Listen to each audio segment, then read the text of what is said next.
Hey everyone, welcome back to another video. In this video I'll show you how you can take better images with your Nokia 7 Plus. If you are new to my channel, I've made several videos about mobile photography as well as DSLR photography. I've given tips and tricks, so I've shared a lot of knowledge in those videos. Browse through my videos, you'll get some information, and in this particular video I'm really excited to show you how you can get really awesome images using your Nokia 7 Plus.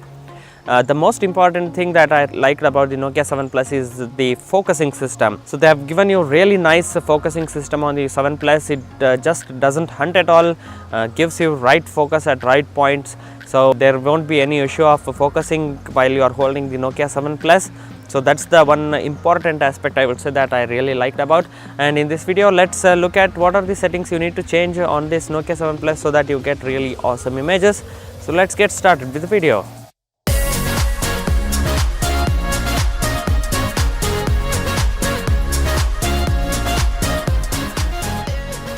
So dear friends, this is the Nokia 7 Plus camera user interface, and they have given you quite a number of settings here, as you can see, and you will be already knowing several settings, I hope. So let's take a look at the interesting settings that you can tweak to get some really good images. The first thing I am going to show you is the HDR, because it is already here and it makes me easy to show you guys. So this is the HDR auto. As you can see, you can set it to auto, it decides on its own based on the sensor. And the other thing you want to do is to forcibly turn on the HDR. Say that you have the shadows dark and you have some highlights which are blown up. That time you can compensate the highlight as well as shadows by enabling this HDR. So HDR basically is a high dynamic range. You will be knowing already that because there are quite a number of videos about that. But what it does is it gives you shades of black and shades of white. So it covers basically every shade of black and white to compensate and give you some really detailed images. That is why this HDR is really helpful in certain situations and really gives you that extra depth of field.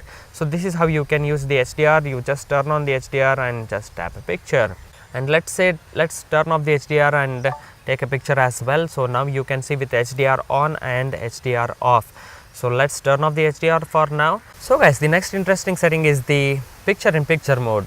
Now you have the single, which is the only rare camera that gets activated. You have the dual, that means you can capture the picture and half the frame you can also be there in that particular picture. So that gives an interesting perspective, and you can also tell that you were in that particular location, you were capturing the picture. So that way it's really interesting. The another thing is the picture in picture, wherein a short frame, small frame will be there at the corner of the picture, so that rear camera captures full image and you will be on the corner of the image. So that way you can convey that you were in that location. And you can also take the selfies of your friends and still you get the rear camera picture as well. That way you can share your images and convey that you were at that particular location having some fun. So that's the use of this picture in picture mode. So the next setting is the beauty on and off. So you can manually turn on the beauty mode, and you can increase or decrease the level. So there are, I think, 4 stops of beauty levels. So you can manually turn on that. Say that you have some persons in the picture over here, and you can use this beauty mode as well as capture the landscape. So that way beauty mode helps. The important setting lies inside this stripe mode. So here you have live bokeh, there is pro mode, there is panorama, and the normal take photo. Right now we are in photo mode. We shall change to panorama. If you want to capture panorama, you can just start with this. And as you can notice already here, the other brands, the other cameras offer panorama in a vertical fashion, but Nokia 7 Plus is giving you to capture panorama in horizontal. I think horizontal makes a lot of sense. So you have the horizontal panorama pictures, so you can take it that way. The next setting is the pro mode. Yes, here's where everything gets interesting. This is the pro mode from the Nokia 7 Plus. As you can see, you have got the auto white balance setting, you have the manual to autofocus, you have the shutter changing setting, you have the ISO. You can also compensate the exposure value. But what you can do is to just hold the shutter button and move left, and here you have all those sliders. You can use this slider, get the perfect image you were looking for. For example, say that you are not having a proper color over here and you are seeing some different color that the camera sensor is recognizing, and you want to change that color. Auto white balance really helps you. See, you can just move like this and you get the daylight, you get the sunset. There are predetermined white balance, so you can change that and see which one gives the accurate color. For example, if this shade mode is what I get the correct color, so I just tap on the shutter button. This way you can utilize the custom white balance.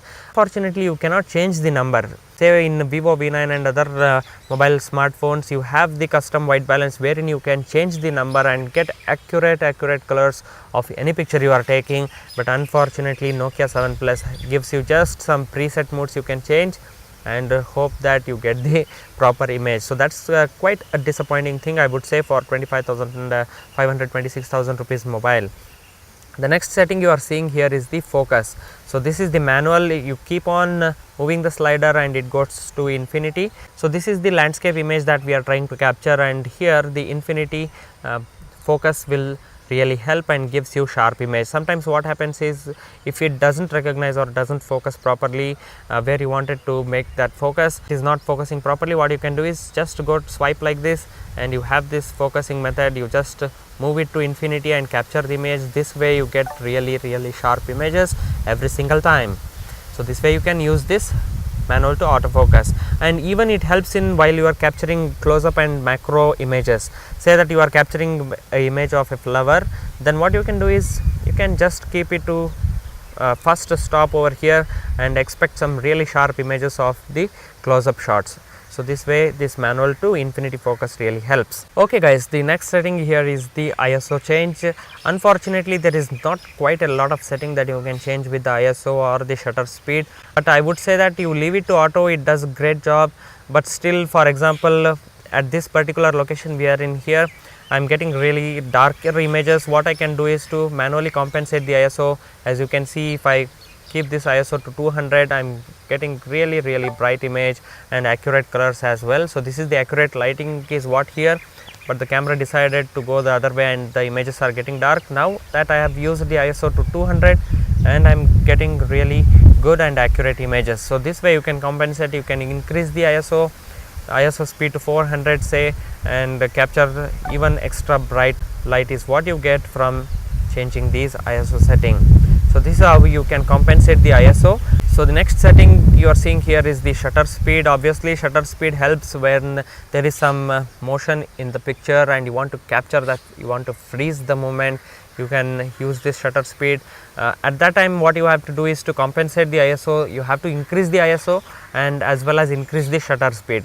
For example, say that a person is moving over here, some kids are playing and you want to freeze their motion. What you can do is to change the shutter speed to around 1/500 or 1/200 sort of that, and also increase the ISO to 400 or 800. That way you can freeze the moment and get some really sharp images so that you won't miss anything in the frame. And another thing, another trick you can do is to keep the ISO to minimum number and increase the shutter speed. That means reduce the shutter speed. That is what you get with the 4-second, 2 seconds, and that way you can actually get some smooth silky movements of the waterfall and such things. So keep the shutter speed to 2 second or 4 second. You have to do some trial and error to get accurate images, and keep the ISO to minimum number so that you get smooth and silky images. This is the trick that we use a lot of time to get different type of images. So that's how you can utilize the shutter speed, and if you just bring it down to all the way to down, it will set to auto, as you can see. Next interesting setting that I will show you here is the change in exposure value.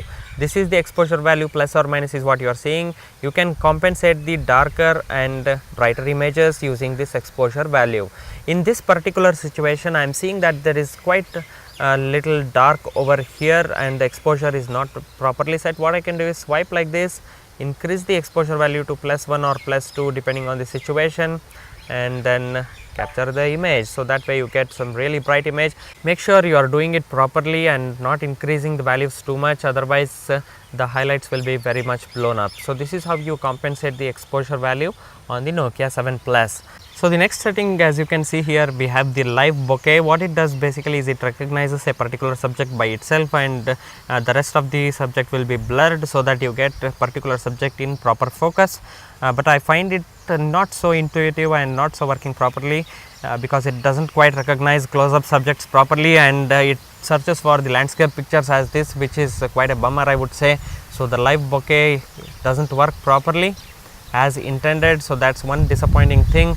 And as you can see, if I point out my watch here just to show you an example, and I am tapping to focus, it is really trying hard and not giving proper focus at all.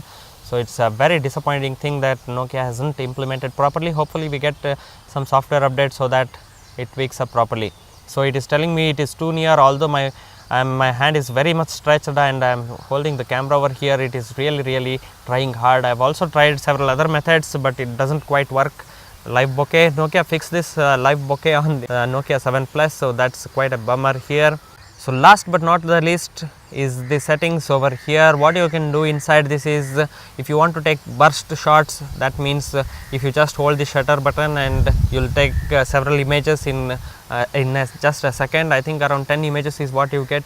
If you just tap and hold that, you can enable it from here. This is the shutter control, and the next one is the shutter sound. If you want that shutter sound, clicky sound, you can enable from here.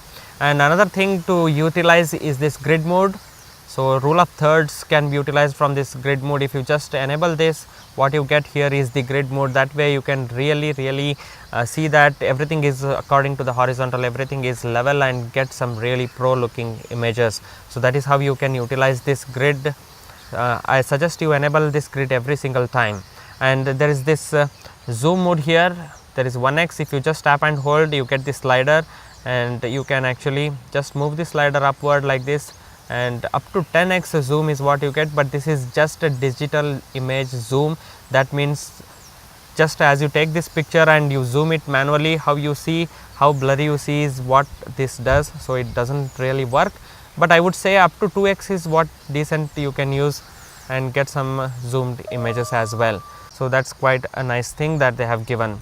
So in some situations, if you just want more zoom, you can always have this up to 10x zoom. So this is how you get with the 10x zoom, and this is how you get with the 2x zoom. So as you can see how the zooming affects the image quality. So another setting to change here is the watermark. So this is how you can use the watermark and get Nokia Zeiss location and weather info attached to your image. The next one is the mirror photos for front camera. What it basically does is, if you are seeing some flipped images of yourself, you can always disable that. Otherwise you can enable and take the mirror photos of yourself from the front camera. So it affects the front camera. The next one is the location tag. So you can GPS tag any of your picture and make sure that you have taken this image, particularly when you import that into the PC or your laptop. That way you can organize your pictures according to the location as well. So that way it helps. There is the data storage, there is the resolution. So you can change the resolution from 12 megapixel to 8 megapixel and get the 16:9 aspect ratio, and you have the 4:3 aspect ratio in 8 megapixel, 2 megapixel. So this varies, and in order to cover the full frame, that is 18:9, you only have one option, and that drastically reduces the image size to 8 megapixel, which is quite a disappointing thing, I would say, because you are capturing full size image but still it is reduced to 8 megapixel. So that's the quite a disappointing thing. So if you want to utilize full resolution images, you have the 12 megapixel at 4:3 aspect ratio. You can also change the resolution of the front camera. Here itself you have the 16 megapixel front camera. You can change it to 12 megapixel and aspect ratio 1. So the another thing that I didn't like about is that they have not given you 1:1 aspect ratio, which a lot of other smartphones give you these days. It really helps capture images for social media. So it will be very quick and you don't have to crop the images as well. So that way it really helps, but there is no 1:1 aspect ratio. Nokia, if you are watching this video, implement that 1:1 aspect ratio and also tweak a little bit about that live bokeh. So these are the settings that is available on the Nokia 7 Plus.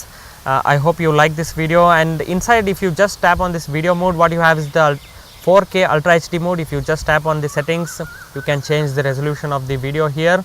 So you have the 4K Ultra HD capture and there is no optical stabilization, so you get some wobbly, little bit of shaky images, I would say. So and you have the 1080p, 720p, Full HD at 18:9 aspect ratio as well. This is a neat thing they have implemented, because you get to capture 18:9 full frame at full HD. So that's quite a good thing that they have given. There is also slow motion, which you can capture slow motion and get some really slow footages. So you have the time lapse and there is the video mode itself. Another thing that you can notice over here is the If you just go to the video mode, what another thing you can notice here is the surround, front and rear. So all these microphones will be activated and it records some surrounding sound as well, so that whenever you plug the headphone and listen to your videos that you have captured, it really gives you surround depth of effect. So whatever sound you have in around you, so you can capture that really well. You also have the option to activate the front microphone only, so that if you are vlogging, it really helps capture your voice only and the rear microphone will be disabled. You also have the option to enable the rear microphone. So these are the options that is available on the Nokia 7 Plus. I hope this video gave you some insight, some information. Hit that like button guys. See you all in the another one. Till then, take care. Bye bye.